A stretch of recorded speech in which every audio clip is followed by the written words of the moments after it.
Hello everyone, my name is Mbale. I'm out here in Uganda where I've been living for 13 years now.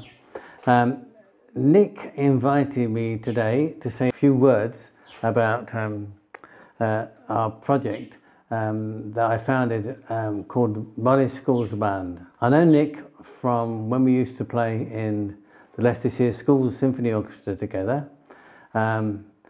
I had Jimmy Watson on one side of me and Nick Thompson on the other side of me, both champion cornet players.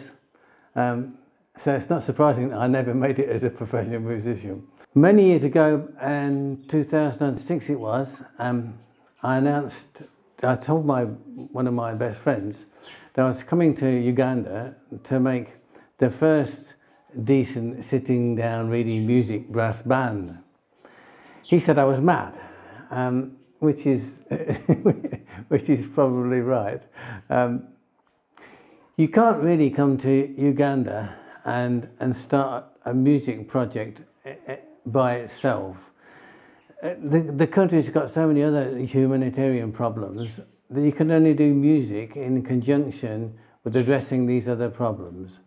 So not only did I come to make a brass band, but I came to deal with the issues of food and water and healthcare and child sponsorship for education fees and all those sorts of things that people need in their daily lives.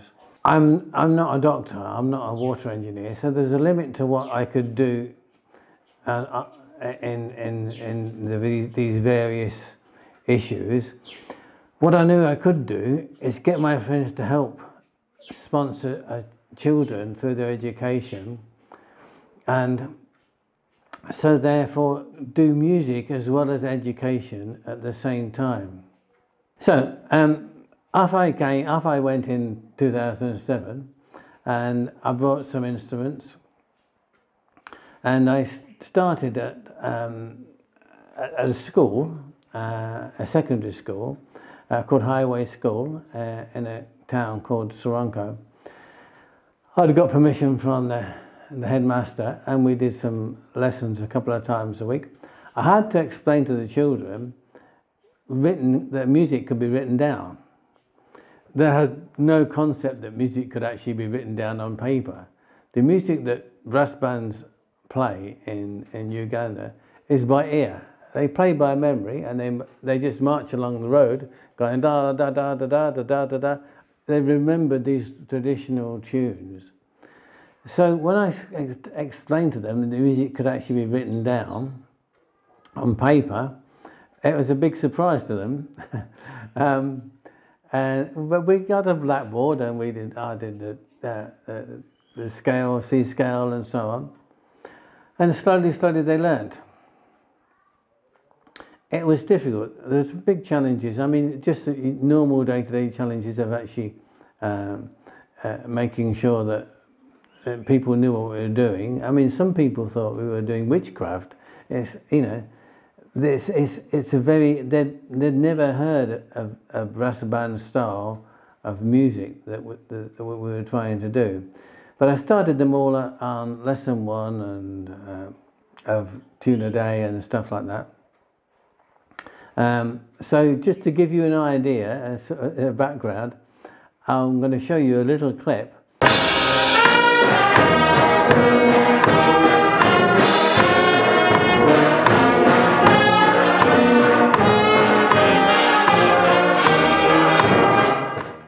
It wasn't easy.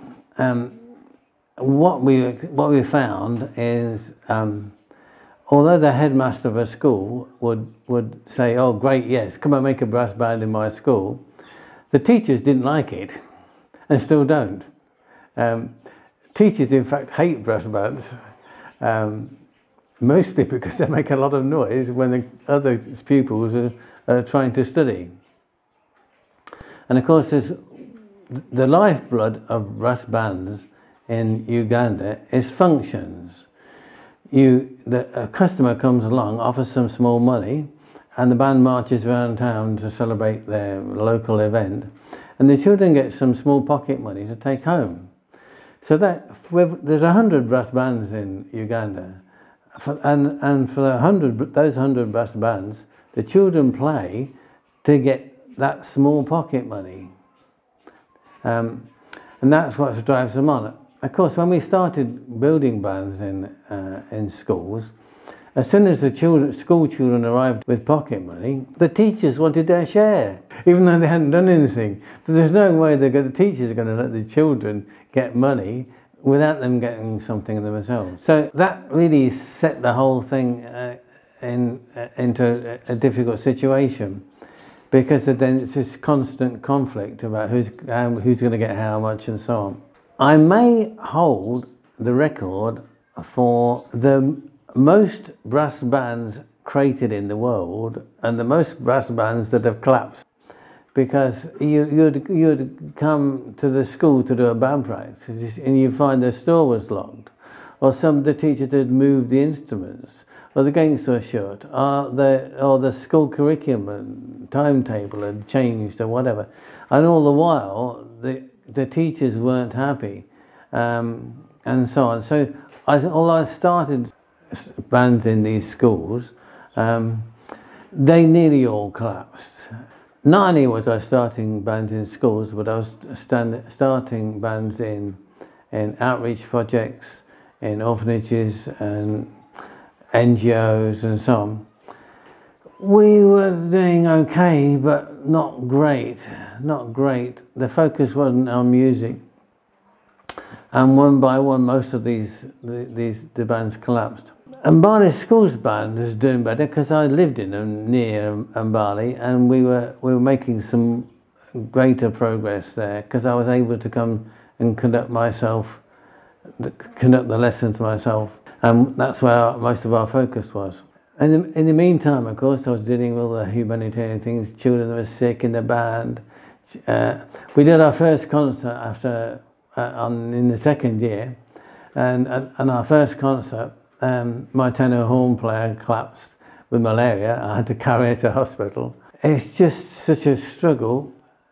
Our first concert, only 11 people came, even though I'd been advertising on the radio and so on. The culture in Uganda is different. There is no word in the local language for concert.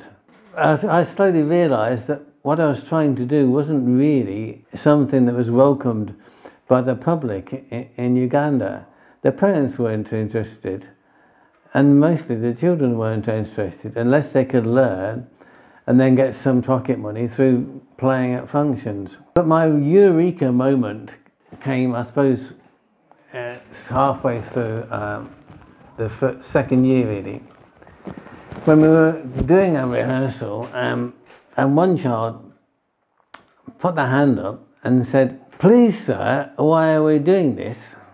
I did the usual speech that most UK teachers would have done, that learning music teaches you all sorts of life skills and lessons and values and whatever, confidence, concentration, timekeeping, teamwork, blah blah blah, all those good things. And I said that so music will teach you all these positive values. And the guy the pupil that was learning in the class, his friend next to him said, but sir, they're your positive values, they're not our positive values, not here in Uganda. Which of course made me think. So let me give you an example. I was using music to teach teamwork, because in the brass band you're a team. But teamwork isn't the same thing in a country that's a survival society. In Africa, people survive by their individual efforts. And so this whole notion that, if there's not enough to go around, the idea that you're all going to work together is not quite the same thing. So here's another example. If you're teaching in a school and it's in the morning, and you think that this teaching that you're doing is going to improve the child's determination or the self-confidence or whatever. It's not what the children are going to be thinking of. Am I going to get lunch today? That's all they're thinking of. It's not going to make any difference to their confidence if they're not going to get any lunch. If you're teaching in the afternoon, say for an example, and you think you're imparting some fantastic positive values, half the time the children, if it starts raining outside, the children are going to think, how am I going to get home when I've got no transport and it's going to pour with rain for the next 3 hours? So in all these examples of this, what we would call positive values, are Western way of thinking. It's a Western way of thinking. And that's why I'd failed so much in the early days. I was also thinking like a Westerner. You can't think like a Westerner. You can only think like Ugandan and understand the problems that they've got and the problems that they're thinking about. If you say you're going to teach timekeeping and the band practice at 3 o'clock this afternoon, if you start shouting at the children that they're late, that doesn't work if their mother cooks their one meal of the day at 3 o'clock in the afternoon. Because if they come to band practice, they're going to miss their one meal a day. So they're not going to come to band practice at 3 o'clock. So by saying, everybody's going to be punctual for practice, it's nonsense.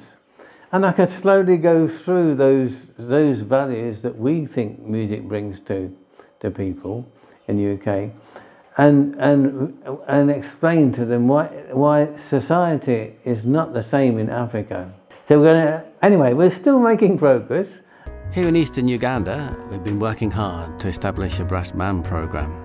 After 5 years of real struggle, we've managed to establish 9 bands in the region, and we now have more than 500 young Ugandan children learning to play music. As you'd expect, there have been many challenges along the way, with health problems, educational needs, lack of transport, and children coming hungry to band practice among them. But the children have talent and enthusiasm, and this is what drives us forward. My name is Philip Monk, and this is my project. But it needs to be a Ugandan project. And to become that, and not to rely on me, we need a proper place to practice for our main band, which is Mbale Schools Band. We've done the hardest part, and now we have our own land where we've managed to build a toilet block and a store. However, you can see that where we're practicing is not good. And I have to tell you that the tarpaulins that you can see in the film are not going to get us through the next rainy season.